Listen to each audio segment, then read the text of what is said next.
And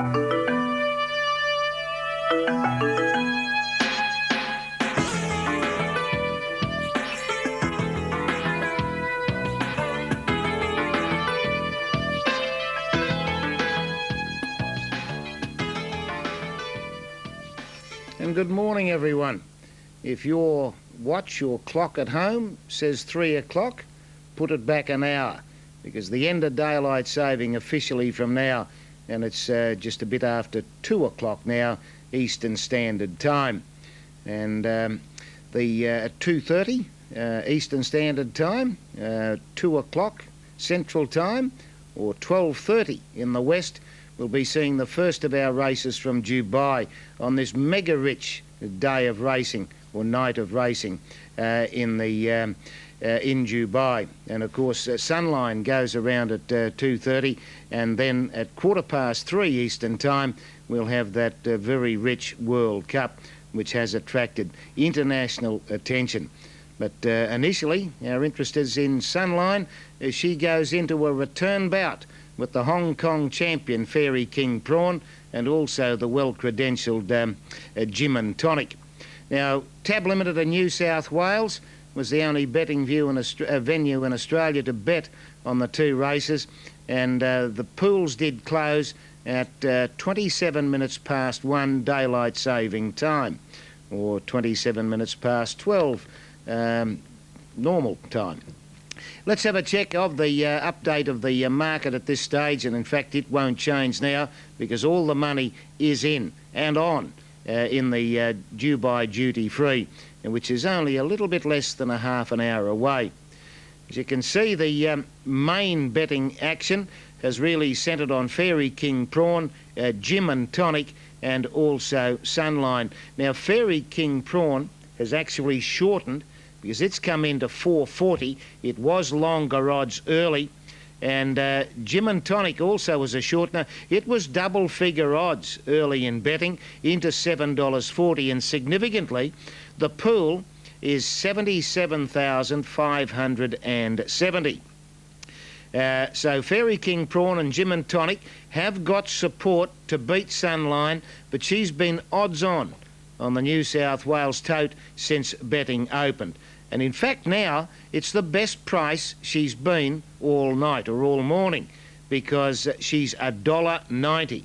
Almost got to the even money to continue her great winning run. That's in the Dubai Duty Free, over 1,777 metres on grass in Dubai, and that race is due to jump at 2:30 Eastern Standard Time.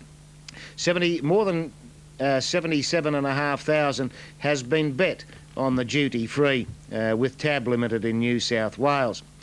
Not quite as much interest in the World Cup because we don't have a runner, that is Australia doesn't have a runner in the World Cup, which is due to jump at 3:15. But it's a very classy field.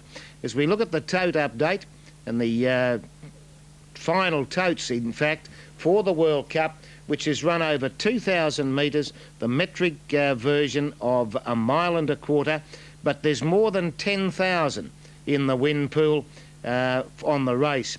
Now, Aptitude, which is a very talented American galloper, it's $7.90, but Best of the Bests, which carries the famous Godolphin colours, it's the joint favourite at $3.40 with Captain Steve, who raced well in the Breeders' Cup, hits $3.40. So we've got joint favourites for the World Cup. Number 3, Best of the Best, and number 5, Captain Steve. High Tory, it's an $11 chance, that's number 8. And shortest of the rest is the John Sadler trained State Shinto, which is a $14 chance, and number 12, To the Victory, $15. It's probably worth noting, not probably, it is worth noting, that the numbers you saw are the TAB numbers in Australia. Now, those fields were published before the barrier draw, and it is the custom in Dubai that the horses' saddlecloth numbers correspond with their barrier draws. So the numbers you see the horses actually carrying in the race will differ from the ones that you have bet on.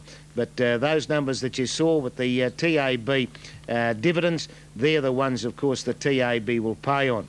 But don't be confused if you see number 9 rather, posted in the frame after the duty free. That's in fact the saddlecloth number of Sunline, but you've taken 15, and you will get paid on the 15.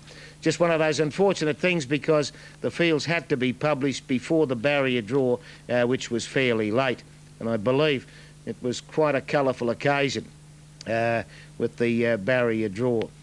Anyway, that's the way the fields line up for the two big races that we're going to be showing you live from Dubai in the early hours of this morning. Well, I suppose we've all heard of an oasis in the desert, but probably no oasis would match Dubai, where they have built magnificent sporting complexes. The Godolphin stable has got a 5-star luxury stable complex for its horses. The racetrack is certainly something out of this world when you consider it came out of the desert. Here's a little background on Dubai racing. The Dubai World Cup is the latest but most remarkable of all the sporting jewels to come out of the desert. 50 years ago, this place still rammed to the timeless tune of the camel, the falcon and the sailboat, and the harsh existence to be gained amongst the ever-shifting sands. Today, the transformation is one of the most astonishing in the modern world. Dubai is not just a teeming and ultra-efficient trade centre, but a real capital of the sporting world. Golf, powerboats, tennis. But it's the horse which has finally returned to the top of the bill. It was from Arabia that the first stallions left 3 centuries ago to found the thoroughbred racehorse which now rules the world. And now Dubai hosts the ultimate horse race, the Dubai World Cup, run the first time March 27, 1996 at Nad Al Sheba racetrack just 5 miles from the city. It drew equine stars from Europe, Japan, Australia, Emirates and the USA. And at $4 million, it was the richest horse race ever run. I suppose we tend to think that racing got its start in England and then subsequently Ireland, but of course it all goes back to the Arabs, and the thoroughbred of course emanates from Arab stallions originally, taken over of course to England. But that was a background on Dubai, which is the venue for the richest race meetings or race meeting in the world, I would imagine. Our big hope, or Australasia's big hope, she's New Zealand owned and bred, but Australians have adopted her, and that of course is Sunline. She's the hot favourite for the duty free to be run at 2:30 this morning Eastern Standard Time. Now, while Sunline already has proved herself on the international stage, having won the rich Hong Kong Mile, it was really back last year in the Cox Plate that Sunline clinched an invitation to go to Dubai, and it was an electrifying win in the Cox Plate, which is considered to be the Weight for Age Championship of Australasia. And few could imagine that Sunline was going to be so dominant in a Weight for Age race like the Cox Plate. Let's have a look back to the stepping stone for Sunline in her grasp for international claim in last year's Cox Plate. They're ready to jump in the Cox Plate, and away. Sky Heights missed it by a length. Sunline flew out of the gates on the outside. Tie the knot, Scoozy Please, both away quickly. Testarossa, Fubu show pace. Shower Heart dropped in behind them. Scoozy Please, a surprise leader from the Message at the post, a lap to go. Sunline third, trapped out around Fubu. Testarossa right behind them, leaving the straight now. Then Referral and Shower Heart on the rail. And back behind those horses to say settle into stride is Sky Heights, off 4 wide by the 1,600 metres from Diatribe, and then came Beat the Fade. Tie the Knot, one of the last, and behind it Oliver Twist, and Shogun Lodge dropped out to last. Up the side on the Message, the leader, about 1400 to go in the Cox Plate, almost a length on Sunline, staying well away from the rail. Scusi Please Let Them Go and sat 2.5 lengths away, third pace right on here. 2 lengths Testarossa and Fubu together. Sky Heights 3 wide, a little better than midfield. Then a length Referral. Show a Heart the inside, 1.5 behind them, Tie the Knot.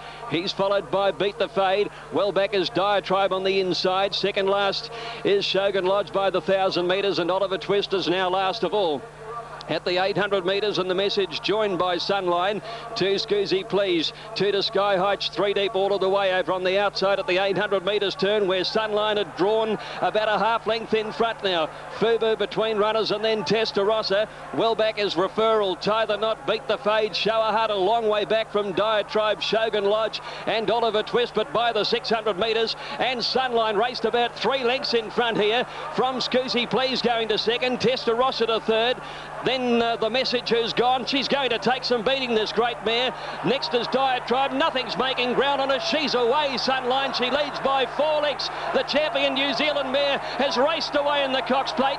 Diatribe and Referral are running onto the placings, followed by Testarossa and then Scusi Please. But the champion mare is going to kill them. She's 5 in front, Sunline, and a piece of racing history. Back-to-back Cox Plates for the champion mare, Sunline. She's won it by 6 lengths easily.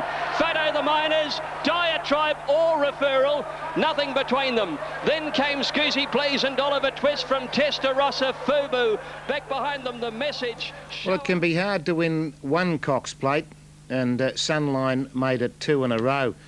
And if a racehorse can be arrogant, that's what she was on the Cox Plate of last year. She treated the opposition, which were no slouches, and treated them with utter contempt. A magnificent performance by Sunline. And of course, she was then able to go on and prove herself against international competition.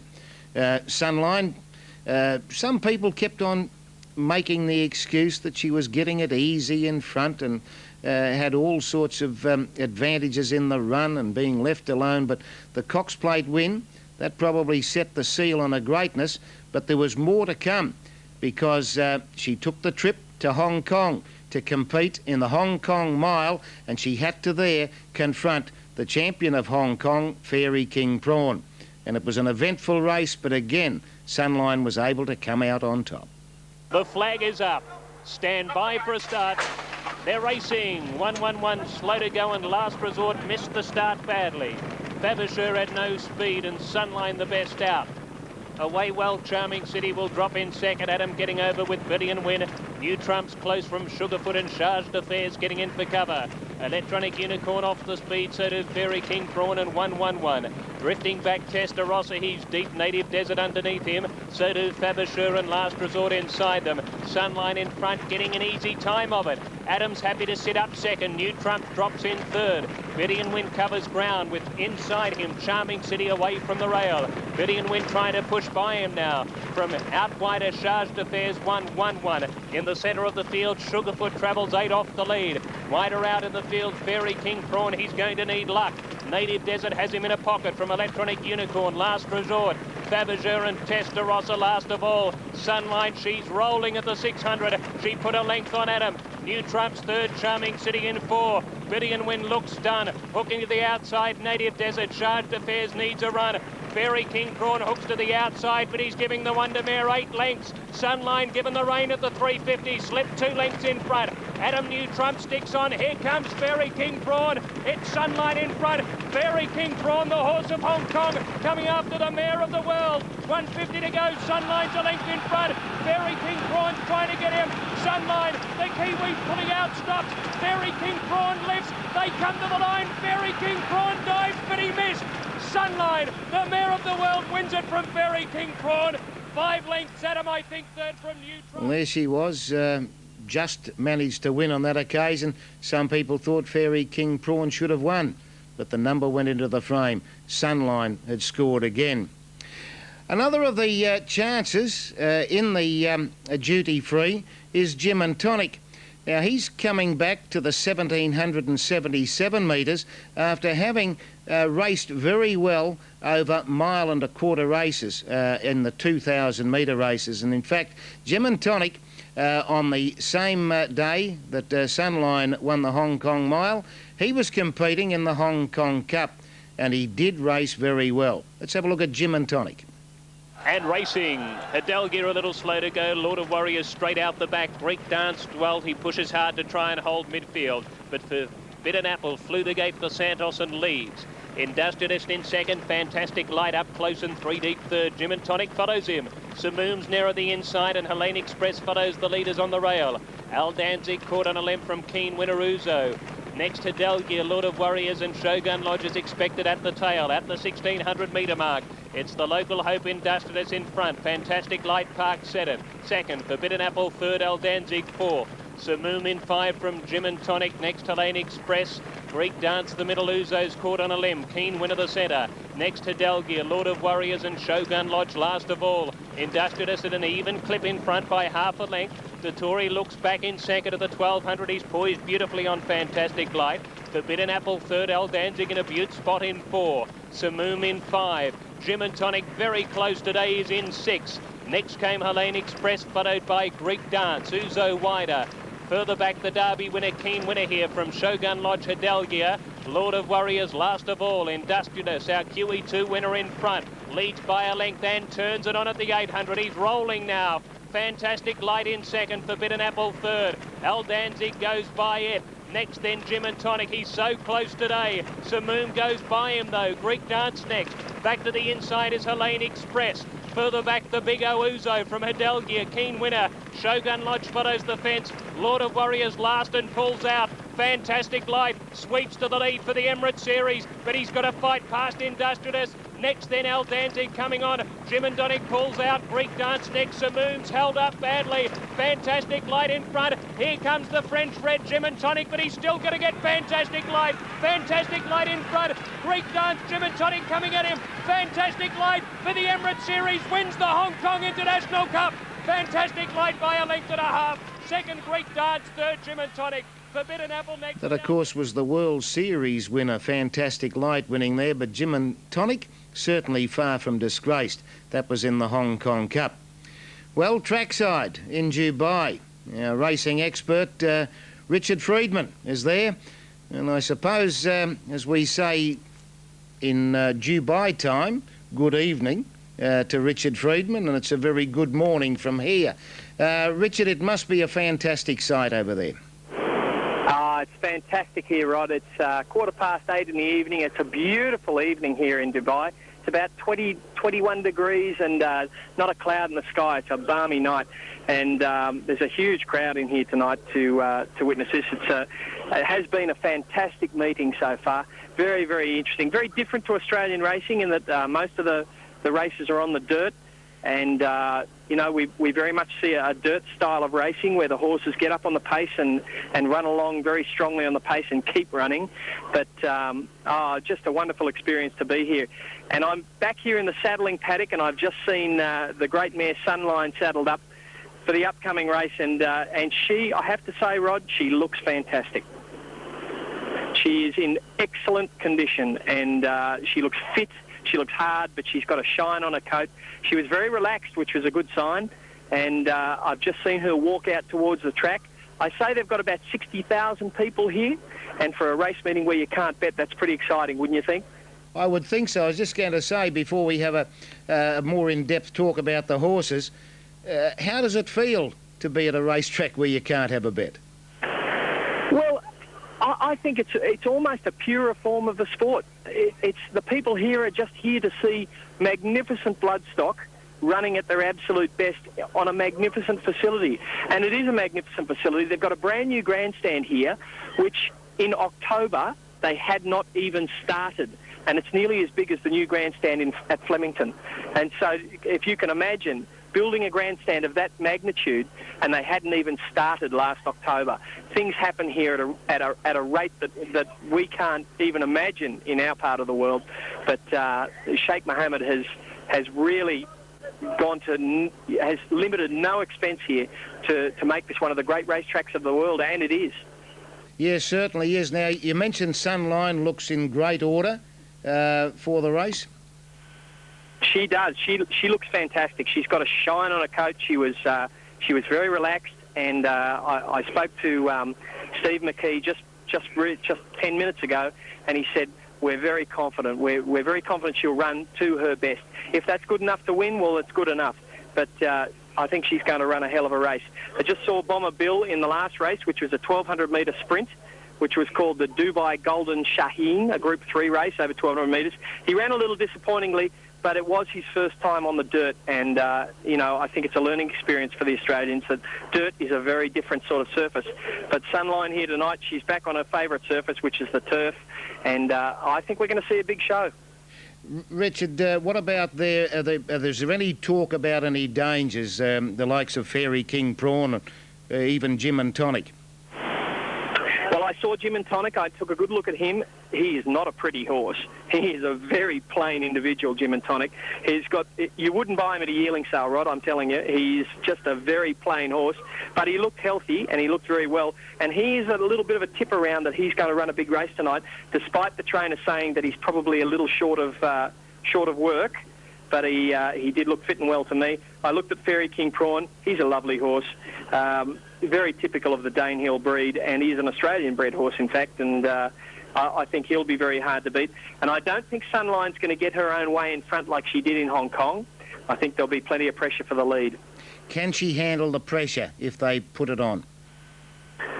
Well, this is the big question, isn't it? That she's probably going to get more pressure here than she gets in Australia and New Zealand, and that's going to be the telling factor. Can she handle it? The big question. She looks fantastic, Rod. I don't see any... If she gets beaten here tonight, I don't think that her condition can be used as an excuse, because she did look very, very good. Let's just hope that she can handle the pressure. She is the greatest mare we've ever had race, and I think that's probably good enough. Well, we're certainly looking forward to the actual race. You're certainly supporting Sunline to win. I'm in the Sunline camp 100%. I hope she wins, and Steve McKee and I were just having a joke about that White Bridle. You know, I got a big aversion to White Bridle. He said, but you'll be supporting the White Bridle tonight, and I certainly will be.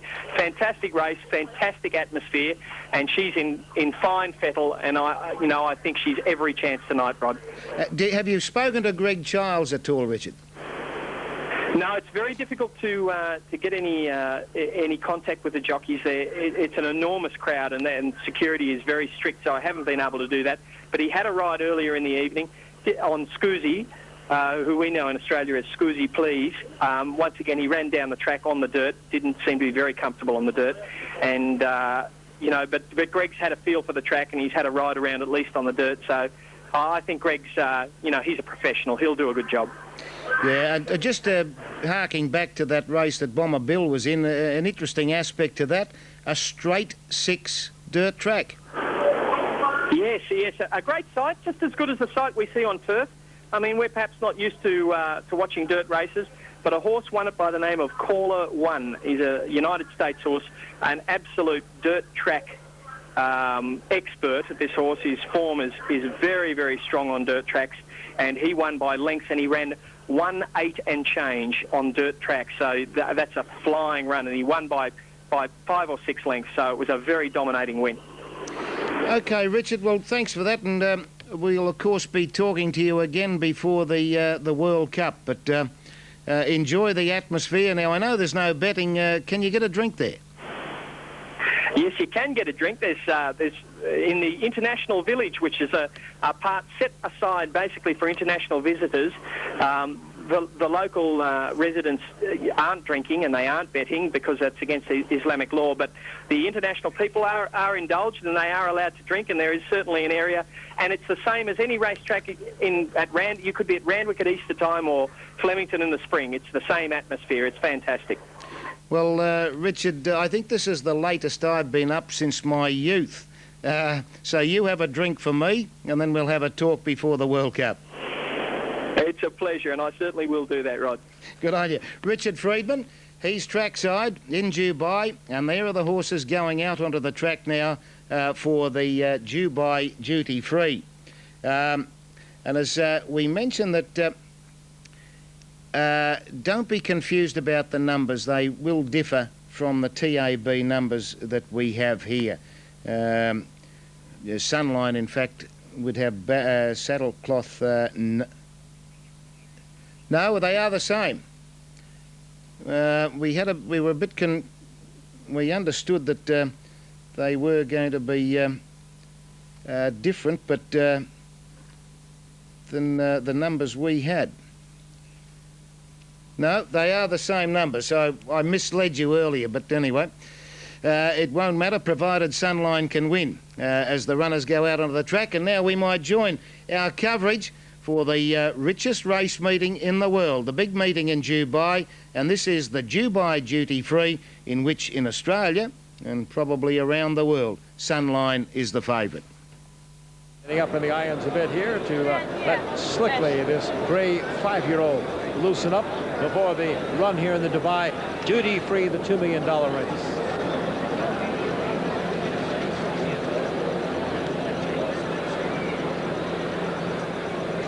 Number 10 here is Shamrock City by Liam Sheridan, and Kieran Fallon is the jockey.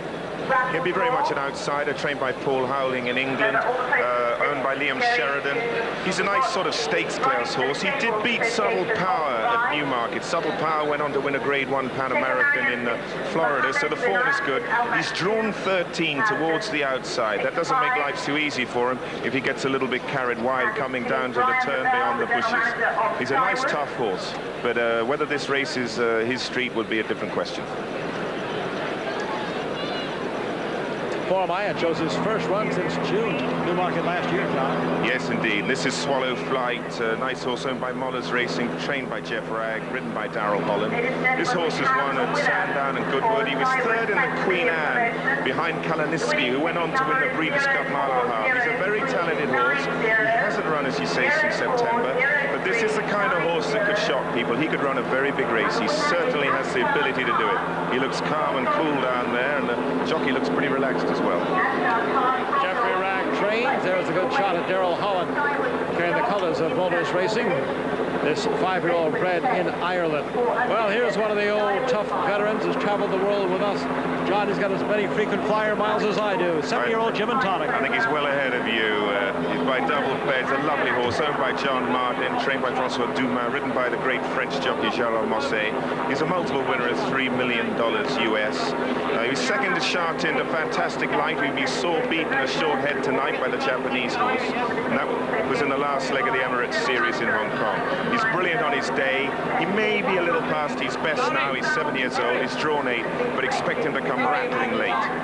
Talking to Francois earlier, I believe he'd counted up, this was with Dubai, the 7th different nation that Jim and Tonic has raced in. Here's Ferry King Prawn that gave you that ding-dong race with Sunline in Hong Kong in the last out. Yeah, I would really think if this horse runs the same race and she runs the same race, he may well overhaul her in the lane. This is a much longer straight than Chartin, trained by Ivan Allen, ridden by Robert Fradd. He won the Yasuda Kinnan in Tokyo, very good form to beat Dictat. He's won the Stewards Cup in Hong Kong. He was second to the great Sunlines in the Hong Kong Mile at Chartin. But remember, this is a mile and 1 furlong.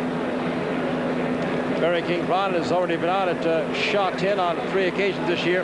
And here is the $6 million mare, the superstar of the folks down under. This is the great Sunline. One of the most beautiful fillies, so powerfully made. I mean, wonderfully molded and a great attitude.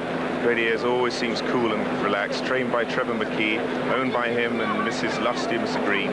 Ridden by Greg Charles, a fine, fine rider.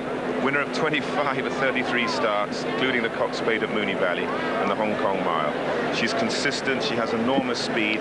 I just don't hope they don't get too hard on her early, that she doesn't have horses going upside. There's a fair bit of speed, and I'd hate to see her getting burnt out a little bit early.